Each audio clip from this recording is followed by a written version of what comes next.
Hello everyone, welcome back. आज के इस वीडियो में हम डिस्कस करने वाले हैं क्लास 10 एनसीईआरटी मैथ्स के नेक्स्ट इंपॉर्टेंट चैप्टर के बारे में, जिसका नाम है ट्रायंगल। बच्चों, प्रीवियस वीडियो में मैंने आप लोगों से पूछा कि आप अपना नेक्स्ट चैप्टर कौन सा स्टार्ट करना चाहते हैं, तो मेजॉरिटी ऑफ स्टूडेंट्स ने वहां पर मुझसे कमेंट्स में जाकर के बोला कि सर ट्रायंगल स्टार्ट कर दीजिए। तो बच्चों, आज के इस वीडियो के साथ मैं आपका चैप्टर ट्रायंगल स्टार्ट करने वाला हूं। उसके पहले बच्चों, हम आपको ये बता दें कि ट्रायंगल चैप्टर बहुत ही ईजी चैप्टर है, बहुत ही इजी कंसेप्ट यहां पर है, आपको कोई प्रॉब्लम नहीं होगी। कई सारे बच्चे बोल रहे थे कि सर ट्रायंगल हमने पढ़ा, मुझे थोड़ा सा टफ लग रहा है। टेंशन मत लीजिए बच्चों, अभी तक मुझसे आपने नहीं पढ़ाना, खूब ध्यान से आप समझते चलिए। एक बार वन बाय वन करके आपको सारी चीजें हम बताते चलेंगे, आपको कहीं पर कोई भी प्रॉब्लम नहीं होगी। तो बच्चों, आज के इस वीडियो में हम केवल और केवल ट्रायंगल चैप्टर के इंट्रोडक्शन के बारे में डिस्कस करेंगे। यहां पर अभी मैं एनसीईआरटी की बुक एक्सरसाइज के बारे में बिल्कुल डिस्कस करने वाला नहीं हूं,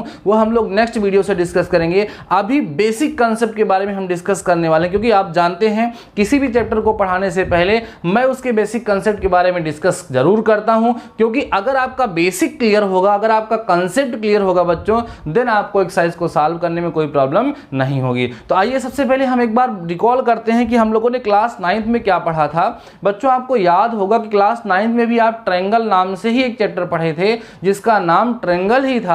और याद करो बच्चों, उसमें आपको पढ़ाया गया था दो ट्रायंगल को हम लोग कॉन्ग्रुएंट कैसे प्रूव करते हैं। कॉन्ग्रुएंसी का मतलब क्या होता है बच्चों? कॉन्ग्रुएंट फिगर जो होते हैं उनको हिंदी में सर्वांग सम फिगर कहा जाता है। सर्वांग सम का मतलब है सर्व अंग समान। ऐसे दो फिगर जिनके सारे करस्पॉन्डिंग पार्ट्स आपस में इक्वल हों, उन्हीं को कॉन्ग्रुएंट फिगर कहा जाता है। वहां पर बच्चों, आप लोगों ने दो ट्रायंगल को कॉन्ग्रुएंट प्रूव करने के डिफरेंट रूल्स पढ़े थे। वो सारे रूल्स इस वीडियो में रिकॉल करने वाला हूं, क्योंकि उन सभी चीजों का यूज बच्चों आपको यहां पर मिलेगा। ठीक है, तो सबसे पहले आइए हम लोग चैप्टर के नाम से ही स्टार्ट करते हैं। ट्रायंगल क्या होता है?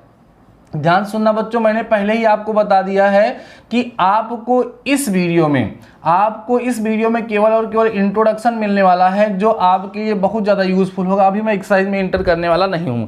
अगर आपसे पूछा जाए कि बच्चों ट्रायंगल क्या होता है, तो आप कह सकते हैं a closed plane figure surrounded by three sides is known as triangle. ध्यान सुनना, जितनी भी बातें बताऊंगा वो सब की सब इंपॉर्टेंट होगी। क्लास 9 से लेकर के अब तक की सारी बातों को पहले मैं रिकॉल करूंगा, देन उसके बेसिस पे मैं एंट्री करूंगा अपने इस सिलेबस में जो हमें क्लास 10th में दिया गया है। तो ट्रायंगल के बारे में मैंने आपको बताया बच्चों, three sided closed and plane figure is known as triangle.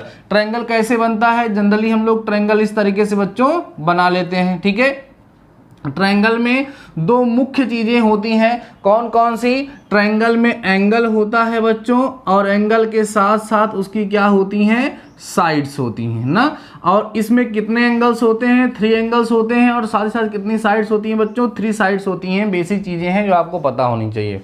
अब सुनो, यहां पर आप लोगों ने ट्रायंगल के एंगल्स के बीच में डिफरेंट टाइप्स का रिलेशन पढ़ा है। Angle sum property of triangle, जिसमें आपको सिखाया गया किसी भी ट्रायंगल के 3 एंगल्स का सम 180 डिग्री होता है। और साथ ही साथ बच्चों, आपने एक्सटीरियर एंगल प्रॉपर्टी के बारे में भी डिस्कस किया था कि जैसे मान लीजिए कि हमारे पास ये ट्रायंगल है बच्चों PQR, और इस साइड को हम बाहर की तरफ प्रोड्यूस कर दें, यहाँ पर कोई एंगल जो बन रहा है, तो आपको सिखाया गया था मान लीजिए PQR के साथ ये जो है S तक बढ़ाया गया, तो एंगल PRS जो है बच्चों आपको सिखाया गया था कि angle Q plus angle R के इक्वल होता है। एक्सटीरियर एंगल प्रॉपर्टी आप लोगों ने क्लास 9 में पढ़ा है। तो ये सारे के सारे कंसेप्ट यूज होने वाले हैं। ठीक है, ये तो बात क्लियर हो गई। अब बच्चों थोड़ा सा हम लोग डिस्कस कर लेते हैं कि टाइप्स ऑफ ट्रायंगल के बारे में, कि ट्रायंगल कितने टाइप्स के होते हैं। देखो, हम केवल उन्हीं बातों पर फोकस करते हुए चल रहे हैं जो हमें क्लास 10th में यूज करना है, और क्लास 9th में हम लोगों ने ऑलरेडी सीखा है। Types of triangle. ठीक है बच्चों, ट्रायंगल कितने टाइप्स के होते हैं? तो आपको बताएं बच्चों, ट्रायंगल जो होते हैं वो टोटल 6 टाइप्स के होते हैं। कितने टाइप के होंगे? 6 टाइप्स के होते हैं बच्चों। 3 जो है वो साइड के बेसिस पे होते हैं। किसके बेसिस पे? साइड के बेसिस पे।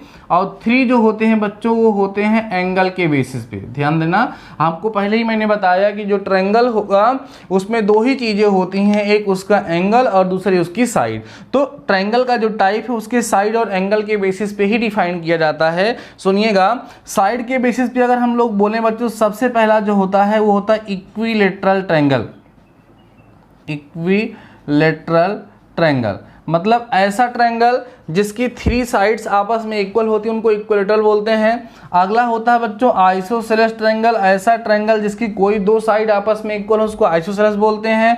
और एक होता है बच्चों स्केलेन ट्रायंगल, स्केलेन ट्रायंगल एक ऐसा ट्रायंगल होता है जिसकी कोई भी साइड्स आपस में इक्वल नहीं होती हैं, 3 की 3 साइड डिफरेंट होती हैं, उसको हम लोग स्केलेन ट्रायंगल बोलते हैं। आप कहोगे सर ये क्या आप पढ़ा रहे हो ना, हमारे क्लास 10th में तो सिमिलरिटी पढ़ना, लेकिन बच्चों मेरा कंसेप्ट कुछ अलग है, मेरा पढ़ाने का कुछ तरीका अलग है। आप बस ध्यान से समझते रहिएगा। जो आपकी कंप्लेन आती है कि सर ये चैप्टर मुझे टफ लग रहा है, कुछ टफ नहीं लगेगा, आपको बेसिक से जीरो से हीरो बनाऊंगा मैं, आप टेंशन मत लीजिए, ठीक है। चलो ये तो हो गया साइड के बेसिस पे 3 टाइप्स के ट्रायंगल हो गए। अब जब बच्चों एंगल के बेसिस पे हम लोग बात करते हैं 3 टाइप्स के होते हैं, एक्यूट एंगल ट्रायंगल या एक्यूट ट्रायंगल, दूसरा होगा बच्चों ऑब्ट्यूज ट्रायंगल, तीसरा होगा बच्चों राइट एंगल ट्रायंगल ना। देखो एक्यूट ट्रायंगल क्या होता है, ऐसा ट्रायंगल जिसकी सभी की सभी साइड्स एक्यूट हो ना, लेस देन 90 हो, उसको एक्यूट ट्रायंगल बोलते हैं। अगर ऐसा ट्रायंगल जिसकी कोई भी एक एंगल जो होगा वो 90 डिग्री से ग्रेटर होगा, माने ऑब्ट्यूस होगा, तो उसको हम लोग ऑब्ट्यूस एंगल ट्रायंगल बोलते हैं। अगर किसी ट्रायंगल का कोई एक एंगल 90 डिग्री हो गया तो उसको हम बोलते हैं राइट एंगल ट्रायंगल। तो ये हो गया बच्चों टाइप्स ऑफ ट्रायंगल। अब आइए हम लोग बात करते हैं कॉन्ग्रुएंसी ऑफ ट्रायंगल के बारे में। ध्यान देना, कॉन्ग्रुएंट ट्रायंगल क्या होते हैं। 2 ट्रायंगल को हम लोग कॉन्ग्रुएंट कब कहते थे क्लास 9th में, उस पर हम लोग थोड़ा सी चर्चा करेंगे। बच्चों आपको याद होगा कि कॉन्ग्रुएंट फिगर जो आपको सिखाया गया था, पहले कॉन्ग्रुएंट फिगर बताया गया था, फिर आपको बताया गया था कॉन्ग्रुएंट ट्रायंगल क्या होते हैं, और उसमें एक वर्ड यूज होता था बच्चों CPCT, corresponding parts of congruent triangle. मतलब ऐसे 2 ट्रायंगल जिनके करस्पॉन्डिंग पार्ट्स इक्वल हो तो उनको CPCT बोलते हैं, मतलब corresponding parts of congruent triangle. वहां पर आपको सिखाया गया था कि बच्चों अगर 2 फिगर के करस्पॉन्डिंग पार्ट्स जो हैं वो अगर आपस में इक्वल हो गए तो उनको कॉन्ग्रुएंट कहा जाता है। तो हम लोगों ने और सारे फिगर्स के बारे में डिस्कस ना करके वहां पर केवल और केवल ट्रायंगल के बारे में डिस्कस किया था, और हमने वहां पर सीखा था कि 2 ट्रायंगल को हम लोग कॉन्ग्रुएंट कैसे प्रूफ कर सकते हैं। तो 2 ट्रायंगल को बच्चों कॉन्ग्रुएंट प्रूफ करने के वहां पर आपको कई सारे नियम बताए गए थे।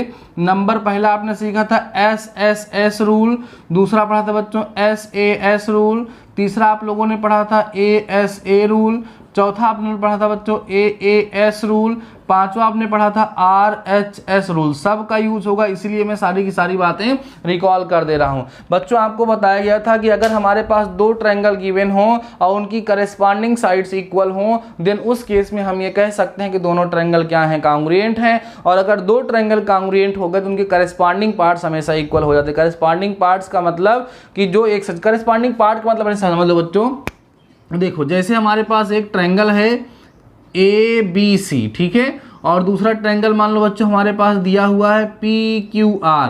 तो अगर हम triangle ABC congruent triangle PQR लिखते हैं तो इसका मतलब करस्पॉन्डिंग पार्ट का होगा, A का करस्पॉन्डिंग P होगा, B का Q होगा, C का R होगा। जिस क्रम में यहाँ पर नाम लिखा हुआ है उसी क्रम में उसी ऑर्डर में यहाँ पर करस्पॉन्डिंग पार्ट भी आते हैं। कई सारे लोग करस्पॉन्डिंग पार्ट को ध्यान ना दे करके बहुत सारी गलतियां करते हैं ट्रायंगल चैप्टर में, आगे चल के हम डिस्कस करेंगे। उन्हें लगता है कि हमारा कंसेप्ट प्रूफ हो चुका है, लेकिन वहाँ पर वो प्रूफ नहीं हुआ होता है। जैसे SAS रूल है, तो कई सारे लोग बोलते हैं कि अगर हमें 2 साइड मिल जाए और एक एंगल मिल जाए तो उस केस में हम दोनों ट्रायंगल को कॉन्ग्रुएंट कर सकते हैं। लेकिन बच्चों SAS रूल का मतलब ये नहीं होता। SAS रूल का मतलब होता है 2 साइड उनके बीच वाला जो एंगल हो, मतलब 2 साइड्स इंक्लूडिंग देयर एंगल्स अगर इक्वल होते हैं तब दोनों ट्रायंगल को हम लोग कॉन्ग्रुएंट कह सकते हैं, नहीं तो नहीं कह सकते हैं। तो दूसरा रूल आपका बच्चों SAS था, फिर ASA था, फिर AAS था, फिर RHS था, right angle, hypotenuse and side rule. ये सारी की सारी बातें बच्चों आप लोगों ने क्लास 9th में पढ़ रखा है और शायद आपको ये सारी की सारी बातें अभी याद हो गई होंगी। अच्छा बच्चों एक बात और सुन लो, देखो आप जो है क्लास 10th में ट्रायंगल पढ़ने चल रहे हैं, उसके लिए बच्चों यह बहुत ज़रूरी है कि क्लास 9th का एक चैप्टर लाइन्स एंड एंगल्स और दूसरा चैप्टर जो है ट्रायंगल बच्चों उसको रिवाइज कर लेना आपके लिए बहुत ज़्यादा ज़रूरी हो जाता है। चलिए ठीक है, अभी बात करते हैं बच्चों अपने क्लास 10 ट्रायंगल के बारे में। बच्चों क्लास 10 में जो ट्रायंगल है, सबसे पहली बात तो ये समझ लीजिए यहाँ पर हमें सिमिलरिटी के बारे में पढ़ना है। 2 फिगर सिमिलर कब कहलाते हैं, 2 फिगर सिमिलर कैसे होते हैं। एक छोटा सा एग्जाम्पल लेता हूँ। आप बच्चों अपनी एक फ़ोटो खिंचवाने जाते हो, पासपोर्ट साइज की फोटो लेकर के आते हो, आप खुद सोचो कि वो फोटो इतनी छोटी सी है और आपका चेहरा इतना बड़ा सा है, लेकिन सामने रख करके देखते हो आपको लगता है कि हम ही हैं, उसमें कहीं से भी ऐसा नहीं लगता कि आप नहीं हो, जबकि उसकी साइज आपकी नाक के बराबर भी नहीं है। ऐसा क्यों हो रहा है? क्योंकि वो जो फोटो आप देख रहे हैं वो आपके फेस के सिमिलर है, आपके फेस के जैसी है, लेकिन वो आपके फेस के बराबर नहीं है। तो ऐसे ही फिगर को हम लोग सिमिलर फिगर कहते हैं बच्चों। और क्लास 10th में हमें सिमिलर फिगर के बारे में ही डिस्कस करना है। देखो सिमिलर फिगर बहुत सारे हो सकते हैं, सर्कल सिमिलर हो सकते हैं, रेक्टेंगल सिमिलर हो सकते हैं, लाइन सिमिलर हो सकती हैं, लेकिन हमें क्लास 10th में केवल एक ही फिगर के सिमिलरिटी के बारे में डिस्कस करना है बच्चों, और वो है ट्रायंगल की सिमिलरिटी। जिस तरीके से आप लोगों ने क्लास 9 में ट्रायंगल की कांग्रुएंसी के बारे में डिस्कस किया था, वैसे ही आपको क्लास 10th में बच्चों ट्रायंगल की सिमिलरिटी के बारे में डिस्कस करना है। तो बच्चों आज के इस वीडियो में मैं आपको बस इतना ही बताऊंगा, लेकिन ये कहना चाहूंगा कि हमारे जितने भी स्टूडेंट्स इस वीडियो को देख रहे हैं वो तुरंत से तुरंत जाएं क्लास 9th की लाइन्स एंड एंगल्स और ट्रायंगल को एक बार हल्का सा रिकॉल कर लें। मैंने यहाँ पर काफी ज्यादा रिकॉल करने का प्रयास किया है, फिर भी आपको पता है कि लाइन्स एंड एंगल्स और ट्रायंगल क्लास 9 में काफी डिटेल में दिया है। तो बच्चों फटाफट से जाइए क्लास 9 की लाइन्स एंड एंगल्स और जो ट्रायंगल है उसकी मेन एक्सरसाइज को आप थोड़ा सा रिकॉल कर लीजिए, जो मेन थ्योरम है उनको आप लोग रिकॉल कर लीजिए। देन नेक्स्ट वीडियो से हम ट्रायंगल की सिमिलरिटी के बारे में डिस्कस करना स्टार्ट कर देंगे। नेक्स्ट वीडियो में हम डिटेल में डिस्कस करेंगे सिमिलरिटी क्या होती है, साथ ही साथ आपकी एक्सरसाइज 6.1 को भी सॉल्व करेंगे। लेकिन हम इससे पहले ये जानना चाहेंगे बच्चों कि हमारे ऐसे कितने स्टूडेंट्स हैं जो क्लास 10th के हैं और इस वीडियो को पूरा उन्होंने देखा है। तो वो लोग जरूर वीडियो में बोलेंगे कि सर हम क्लास 10th की प्रिपरेशन कर रहे हैं और वीडियो को कंप्लीट देखे हैं, और सर अभी हम जाएंगे लाइन्स एंड एंगल्स और ट्रायंगल को रिवाइज कर लेंगे। तो ठीक है बच्चों, आज के इस वीडियो में बस इतना ही। शानदार रहिए, मस्त रहिए और पढ़ते रहिए। मिलते हैं नेक्स्ट वीडियो के साथ, तब तक अपना ख्याल रखिए।